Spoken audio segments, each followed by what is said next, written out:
Touch कर रहे हैं तो हिल रहा है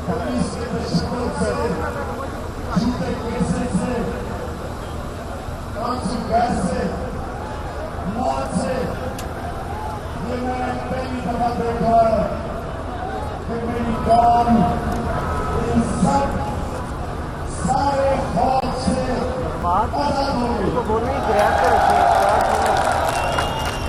पाकिस्तानियों,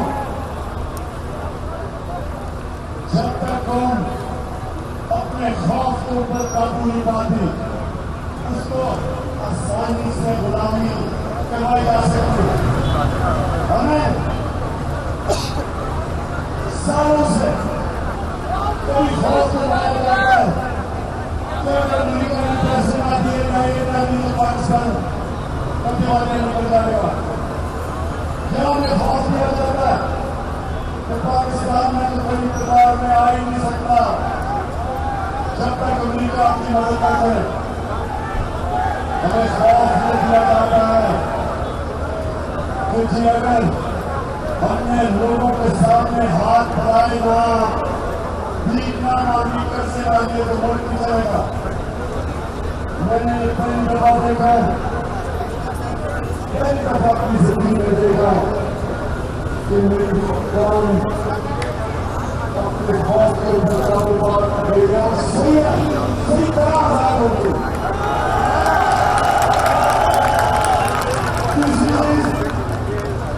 दूसरी चीज मैंने देखी कि सारे रास्ते मैंने हर किस्म के लोग देखे।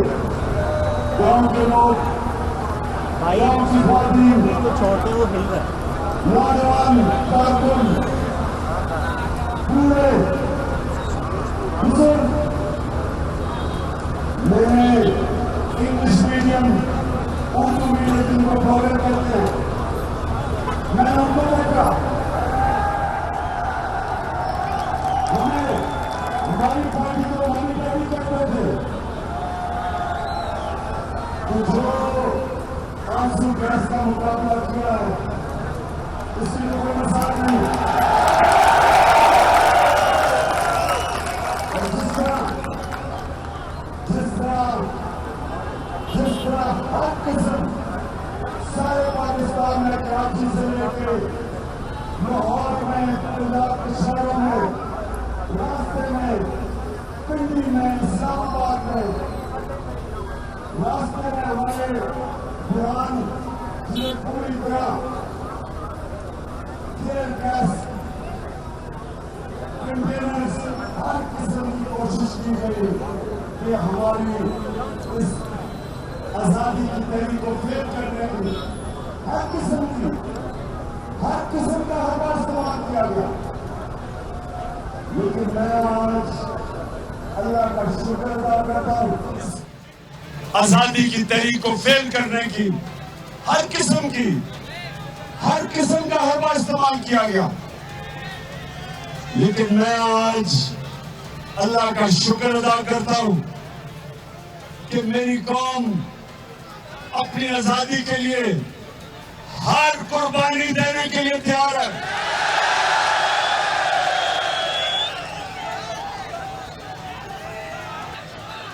इसके एक इस चीज के लिए खुश हूं कि हर तबका आज पाकिस्तान का, चाहे वो इंग्लिश मीडियम क्लास कहते हैं, उर्दू मीडियम कहते हैं, दीनी मदरसे, मुख्तलिफ तालीमी निज़ाम है पाकिस्तान में, अलग-अलग तीनों निज़ाम अलग-अलग पाकिस्तानी बना रहे हैं। मैंने इस बार ही देखा कि सारे पाकिस्तानी पहली दफा मैंने मुत्तहिद देखे, यूनाइटेड देखे, मैंने कौम बंदे देखा। सारे लोगों ने जिस तरह हमारी आजादी की तहरीक में शिरकत की और फिर मेरी सारी कौम मुत्तफिक है कि वो ये इंपोर्टेड हुकूमत को किसी सूरत कबूल नहीं करेगी।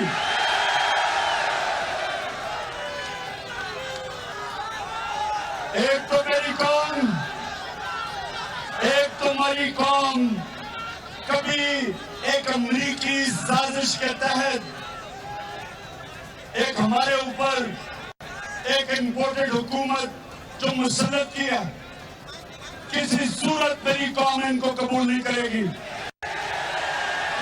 और दूसरी चीज कि किसी सूरत हमारी कौम मुजरिमों को इस मुल्क की हुकूमत नहीं करने देगी। आधी से ज्यादा काबीना जमानत पे है, आधी से ज्यादा काबीना जमानत पे है। जो मुल्क का वजीर आजम बनाया है इंपोर्टेड चेरी ब्लम, इसको सजा होनी थी।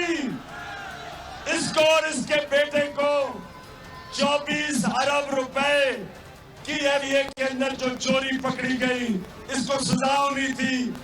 जब इसको इस मुल्क के ऊपर सबसे बड़े ओहदे के ऊपर बिठाया गया और इसके बेटे को पंजाब के वजीर बनाया गया, इससे ज्यादा एक कौम क्या हो सकती है कि चोरों को ऊपर बैठा दे।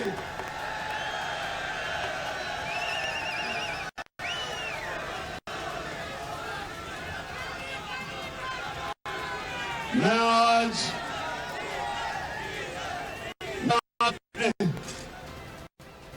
अपने दिया पाकिस्तान सुप्रीम कोर्ट को एक खराज तहसीन पेश करता हूं कि कल जब उन्होंने इस फैशिस्ट मुजरिमों की हुकूमत, इंपोर्टेड हुकूमत ने जो हरबे इस्तेमाल किए एहतजाज के ऊपर, जिस तरह की इन्होंने सारे पाकिस्तान में दकड़ की,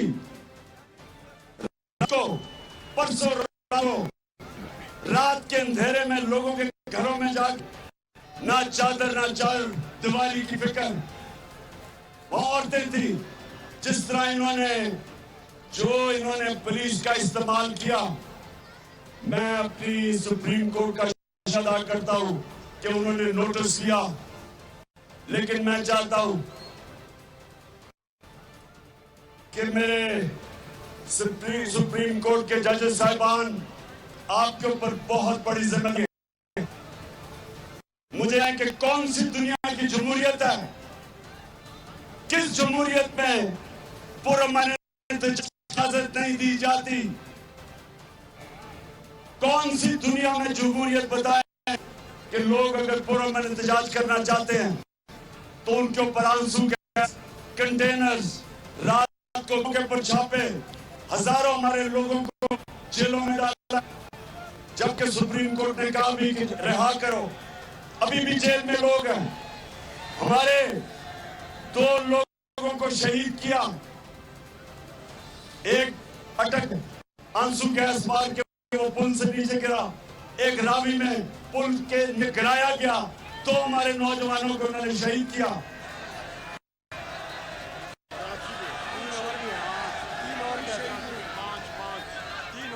और जहां तक मुझे खबर है कि 3 कराची के अंदर लोगों को शहीद किया गया। 5 मैं सुप्रीम कोर्ट को कहता हूं कि हम कौन सा जुर्म कर रहे, कौन से आज तक मेरी 26 सियासत, मुझे ये बताएं कब मैंने कानून तोड़ा हो, कब मैंने अपनी पार्टी को कहा हो किसी किस्म की। कहता हूं कि हम कौन सा जुर्म कर रहे थे, कौन से आज तक मेरी 26 साल की सियासत में, मुझे ये बताएं कब मैंने कानून तोड़ा हो, कब मैंने अपनी पार्टी को कहा हो कि किसी किस्म की इंतशार की सियासत की जाए। मैं हमेशा फैमिलीज को बुलाता हूं अपनी जलसों पे। इस हमारी आजादी तहरीक में औरतें बच्चे शामिल हैं, फैमिली, सारा रास्ता फैमिलीज ने शिरकत की है।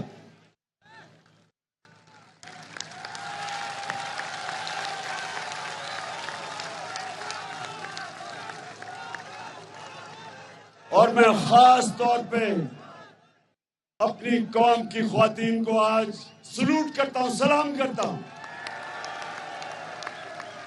जिस तरह पाकिस्तान की आजादी की तहरीक में हमारी ख्वातीन ने, जिस तरह उन्होंने उस पाकिस्तान मूवमेंट में शिरकत की थी, मैं वही आज अपनी ख्वातीन को देख रहा हूं, अपनी बहनों को देख रहा हूं कि वो आज हमारे साथ पूरी तरह शामिल हैं हकीकी आजादी की तहरीक में। तो मैं सुप्रीम कोर्ट के जजेस से आज अपील भी करता हूं। मैंने अपने वकला जो हमारी सिर्फ तहरीक इंसाफ में नहीं, जो वैसे इस कौम के वकला हैं, तंजीमें हैं, मैं आज उन सबको अपील कर रहा हूं कि जिस किस्म का इन्होंने तशद्दुद किया, करवाया, ये इंपोर्टेड हुकूमत ने जिस तरह लोगों के ऊपर और फैमिलीज, बच्चे थे वहां, उनके ऊपर जो टीयर गैसिंग की या डी चौक में की, और लिबर्टी, लाहौर लिबर्टी चौक में तो फैमिलीज आई हुई थी, उनके ऊपर टीयर गैसिंग उन्होंने की। तो मैं अपने सुप्रीम कोर्ट से मैं इंसाफ चाहता हूं। मैं पूछना चाहता हूं कि हमने जब पुरअमन एहतजाज किया तो क्या यह हमारा हक था या नहीं था? जब फजलुर रहमान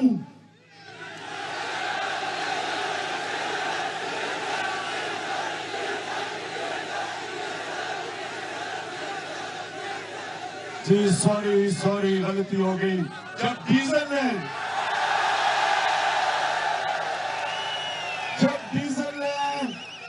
2 दफा इस्लामाबाद आके धरने दिए तो बजाय उसको रोकने के, बजाय पकड़ दकड़ करने के, मैंने तो कहा था कि हम तुम्हें अपना कंटेनर दे देते हैं, आओ धरना करो।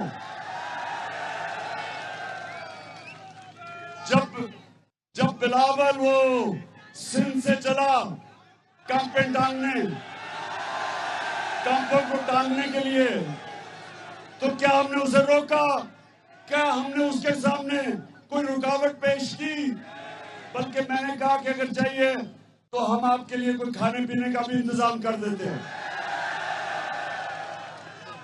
कितनी दफा ये चोरों के टोले ने हमारी हुकूमत को गिराने की कोशिश की। कितनी दफा इन्होंने सिर्फ मुजाहरे किए कि जी हमने गवर्नमेंट गिरानी है।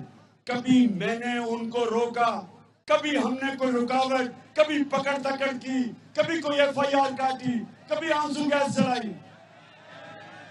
तो मैं ये पूछता हूं कि एक तरफ सुने, पहले हमने वो मरासला, वो लेटर दिया,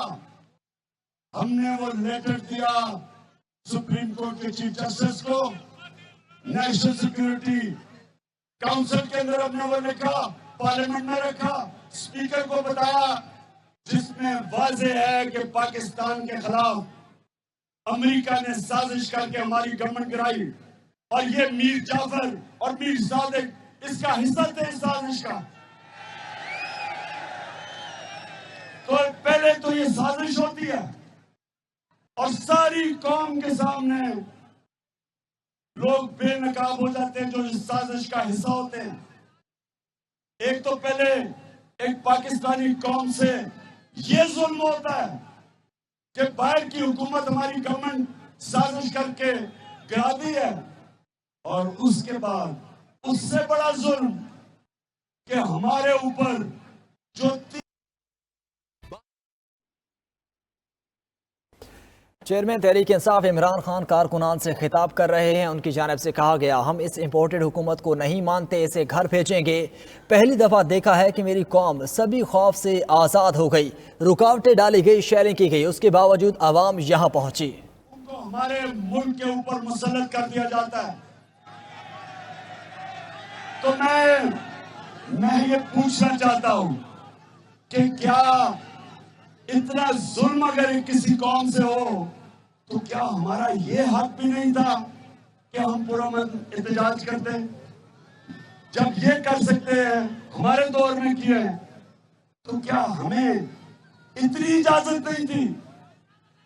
और वजह मैं आज आपको बता दूं, मैं सुप्रीम कोर्ट से, अपनी वकला कम्युनिटी से मैं आज इंसाफ चाहता हूं पाकिस्तानियों के लिए। मैं अपनी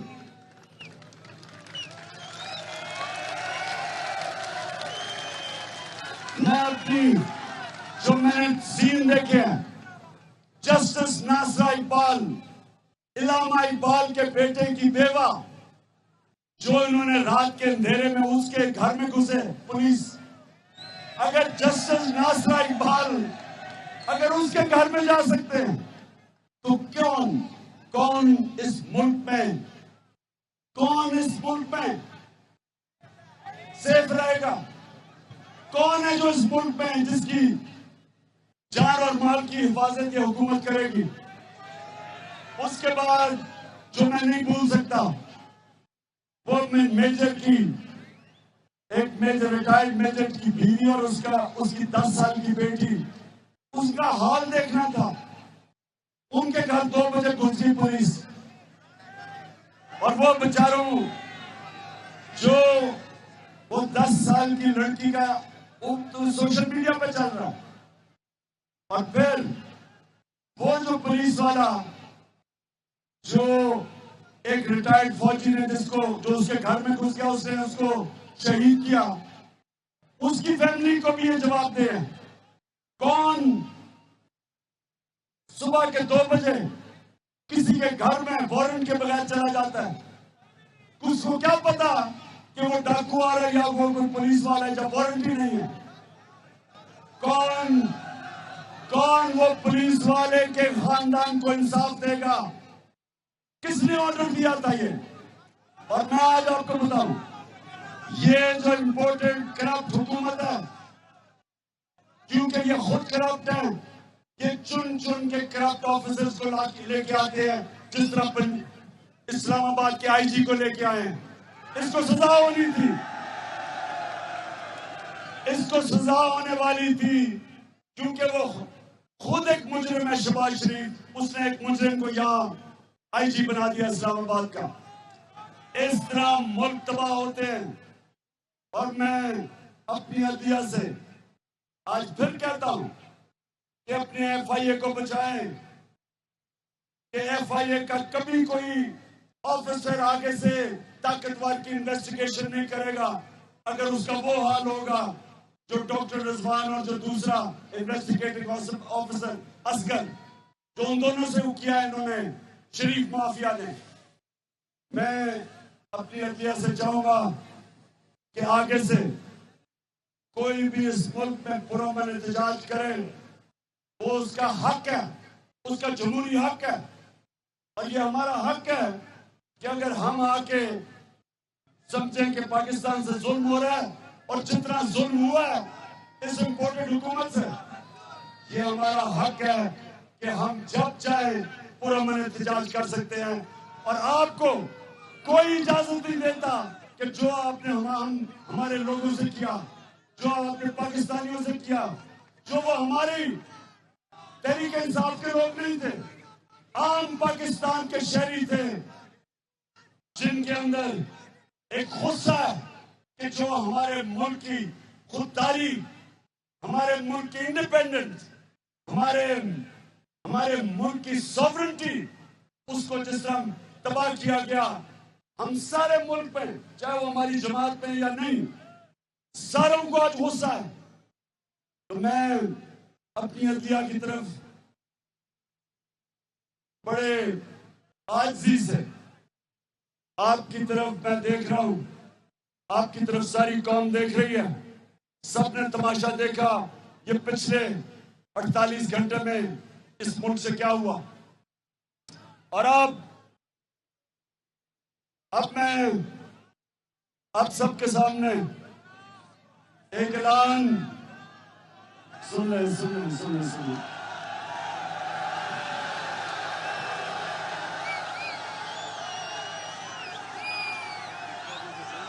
मैंने पहले तो मैं फिर से आज आप सबके स्टेमिना पे, आपकी दलेरी पे, आपके शऊर पे और आपकी हुब्बुल वतनी को आज फिर से खराज तहसीन पेश करता हूं।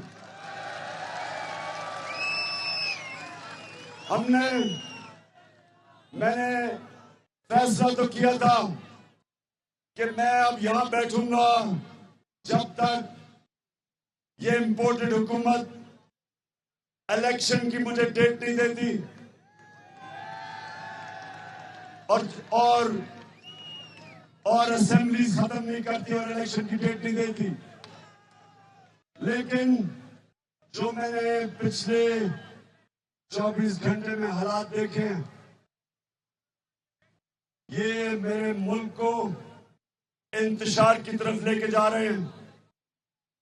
जो मैंने देखा, अपनी अवाम को अपनी पुलिस से नफरत करवाने जा रहे हैं अपने आप को बचाने के लिए, क्योंकि ये अवाम से डरते हैं। ये जब भी बाहर निकलेंगे अवाम में, ये इंपोर्टेड हुकूमत के लोग दो नारे सुनेंगे, ये एक चोर और दूसरा गद्दार। जिधर भी निकलेंगे आप ये दो नारे सुनेंगे, इसलिए अवाम से डरते हैं। सो ये पूरी कोशिश इनकी है कि मेरी लड़ाई करवाई जाए, नफरत फैलाई जाए अपनी पुलिस के खिलाफ। जो इन्होंने पुलिस से हरकतें करवाई हैं, अवाम पुलिस को बुरा समझेगी। कभी भी अवाम पुलिस को अपनी पुलिस नहीं समझेगी। जिस तरह इन्होंने जो हरकतें की हैं, जिम्मेदार ये हैं, ये नफरतें फैला रहे हैं अपनी पुलिस से। दूसरा रेंजर्स का इस्तेमाल किया गया। जिस तरह हम कोई दहशतगर्द हैं, जिस तरह हम कोई मुल्क के गद्दार हैं, जिस तरह हम कोई मुल्क के अंदर इंतशार बढ़ाने आए थे, इन्होंने रेंजर्स का इस्तेमाल किया। तो सिर्फ पुलिस के खिलाफ और हमारे और पुलिस के अंदर नफरत ही नहीं फैला रहे, हमें अपनी फौज के भी खिलाफ कर रहे हैं। और अगर मैंने ये जो हालात देखे हैं, किया है, अगर मैं आज यहां जो मैंने फैसला किया था कि बैठ जाऊं, तो मुझे इसमें कोई शक नहीं कि ये तो खुश होंगे, लेकिन ये हमारी लड़ाई करवाएंगे अपनी पुलिस से भी, अपनी फौज से भी। फौज भी हमारी है, पुलिस भी हमारी है और अवाम भी हमारी है। हम किसी सूरत, हम तो मुल्क को इकट्ठा करने आए हैं, हम तो मुल्क को यूनाइट करने आए हैं, हम तो मुल्क को तकसीम नहीं करने आए। अगर इस मुल्क को, इसकी माइशत को नुकसान होता है, अगर रुपया गिरता है, रुपए की कीमत कम होती है, जो हो रही है, जो जब से ये आए हैं, माइशत का बुरा हाल है, स्टॉक मार्केट नीचे, रुपया गिरा। तो जब रुपया गिरता है, इनके जो लीडर बैठे हैं, इनकी दौलत में इजाफा होता है, क्योंकि इनके पैसे बाहर पड़े हैं, इनके पैसे डॉलरों में हैं। रुपया गिरता है, डॉलर मजबूत होता है, इनको तो फायदा होता है। कौम गरीब होती है, ये अमीर होते हैं। इसलिए इनका और पाकिस्तान का इंटरेस्ट एक नहीं है। मैं बड़ी देर से कह रहा हूं कि अगर इस मुल्क में आगे बढ़ना है, तो ये जो इस मुल्क के ऊपर 30 साल से दो खानदान इस मुल्क का खून चूस रहे हैं, जब तक हम इनका इंतजाम करके इनसे पैसा निकाल के, कौम गरीब होती है, ये अमीर होते हैं। इसलिए इनका और पाकिस्तान का इंटरेस्ट एक नहीं है। मैं बड़ी देर से कह रहा हूं, तो मैं आज मैंने ये फैसला किया। गौर से सुने। मैं हूं एक जो अपने आप को आशिक रसूल कहता हूं। मैं अपने नबी सल्लल्लाहु अलैहि वसल्लम का फॉलोअर हूं और मेरे नबी ने हमें एक चीज सिखाई थी कि इंसानों को इकट्ठा करना है, तकसीम नहीं करना। मेरे नबी रहमतुल आलमीन थे, सब इंसानों के लिए रहमत बन के आए थे। मेरी भी पूरी कोशिश है कि मैं अपने सारी कौम को इकट्ठा करूं और अल्लाह का लाख लाख शुक्र है कि कौम इकट्ठी हो रही है, हमें कौम बन रहे हैं। तो मैं आज यहां से ऐलान करना चाहता हूं, इस इंपोर्टेड हुकूमत को एक पैगाम देना चाहता हूं। आपको मैं 6 दिन दे रहा हूं, 6 दिन के अंदर आप इलेक्शन अनाउंस करें, जून के महीने में इलेक्शन अनाउंस करें और असेंबलीज डिसॉल्व करें। अगर 6 दिन के बाद ये नहीं करेंगे आप, तो मैं सारी अपनी कौम को लेके वापस इस्लामाबाद आऊंगा। आपके पास टाइम है, गवर्नमेंट आपसे चल नहीं रही, आप गवर्नमेंट चलाने नहीं आए, करप्शन केसेस आप अपने खत्म करवा रहे हैं।